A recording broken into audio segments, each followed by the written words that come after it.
Jadi sejarah didirikannya Kampung Ambon itu kira-kira tahun 68, ya, kira-kira sekitar itu. Orang-orang Ambon yang ada di Senen yang terkena proyek pembangunan pasar Senen itu kemudian dipindahkanlah ke wilayah Jakarta Barat.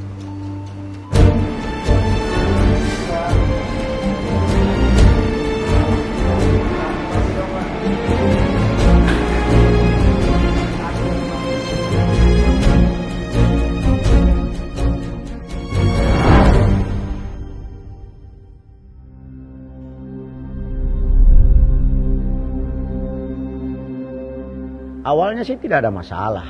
Sampai saya jadi Kapolsek pun tidak ada masalah di situ. Saya Kapolsek di situ tahun 98. Namun seiring dengan perkembangan waktu, mulailah ada orang-orang yang memiliki kepentingan untuk menjadikan Kampung Ambon sebagai basis untuk mencari keuntungan. Ini kan miris sekali, artinya bukan hanya peredaran gelap dan bandar, tapi masyarakat juga sudah terpengaruh dengan bisnis gelap narkotika ini.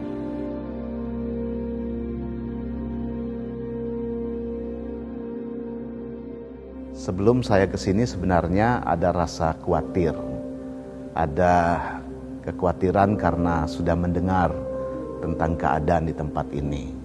Memang kami menghadapi kenyataan bahwa di tempat ini cukup ramai dalam pengertian seperti katakanlah kami menyaksikan sendiri di depan kami terjadi transaksi-transaksi ya narkoba yang terang-terangan.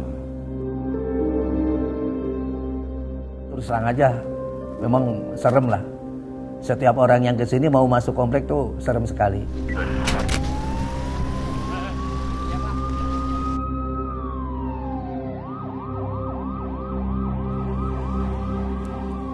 Dari awal tentunya ada persiapan bagaimana memetakan situasi di sini, kemudian dilaksanakan operasi gabungan. Ya, jadi sebelumnya didahului dengan operasi gabungan, kemudian seperti petunjuk Pak Kapolda bahwa kita harus menduduki. Artinya ada personil di sini 24 jam secara simultan bergantian untuk berada di sini melaksanakan patroli, mengadakan sosialisasi kepada masyarakat, pendekatan pada masyarakat sehingga mau tidak mau secara perlahan orang-orang yang dari luar misalnya yang mau melaksanakan atau melakukan transaksi narkotika, dia akan risih dengan kehadiran anggota Polri di sini dan akhirnya bisa bergeser. Dan sampai saat ini peredaran narkotika itu sudah semakin menurun. Dan kalaupun ada yang kami temukan, pasti kami akan lakukan penindakan hukum.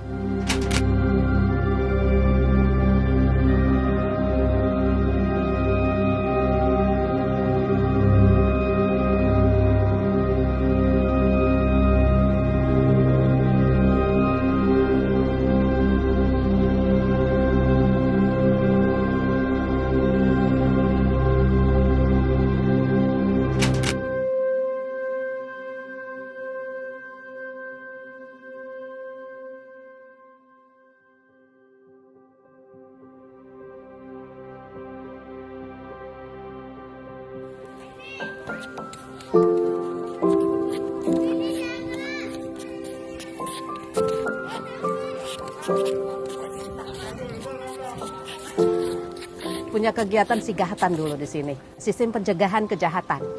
Pak Muhammad Fadil Imran tuh dulu Kapolres di Jakarta Barat, kerjasama dengan kami di sini, kebetulan saya RW-nya juga dengan beliau. Nah, ketika beliau naik jadi Kapolda, kami mendengar beliau meminta supaya di sini ada Kampung Tangguh Jaya Permata.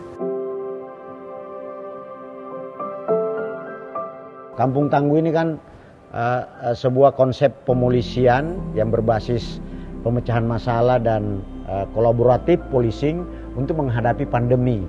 Tapi sebenarnya dalam pemolisian modern ada namanya metode pemolisian problem oriented policing. Problem oriented policing inilah yang kemudian menjadi roh terjadinya Kampung Tangguh. Karena prinsipnya ada 4 prinsip. Yang pertama ada community mobilization, ya. Komunitas harus dilibatkan.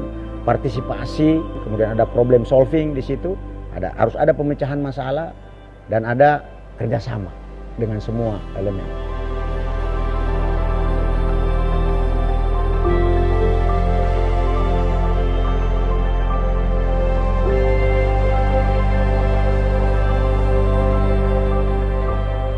Persoalan narkoba tidak bisa dilakukan hanya oleh polisi sendiri. Komplek Permata atau lebih dikenal dengan nama Kampung Ambon, treatmentnya pun harus melibatkan semua.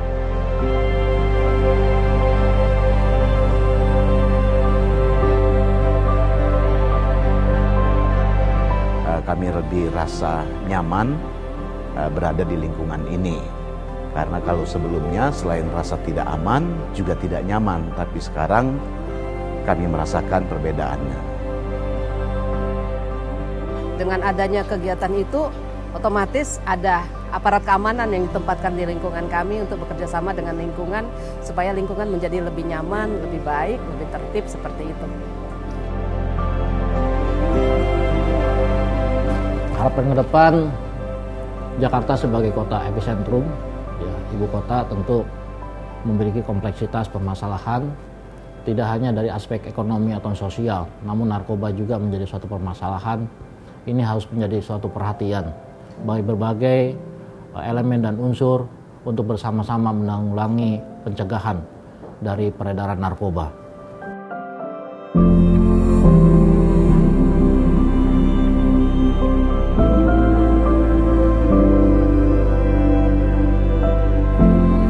Ya, saya berharap Kampung Tangguh ini kan kalau istilah saya sebuah kunci Inggris.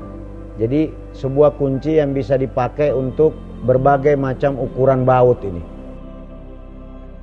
Jadi saya berharap polisi-polisi yang menjalankan ini bisa memahami ini untuk melakukan transformasi terhadap semua persoalan sosial.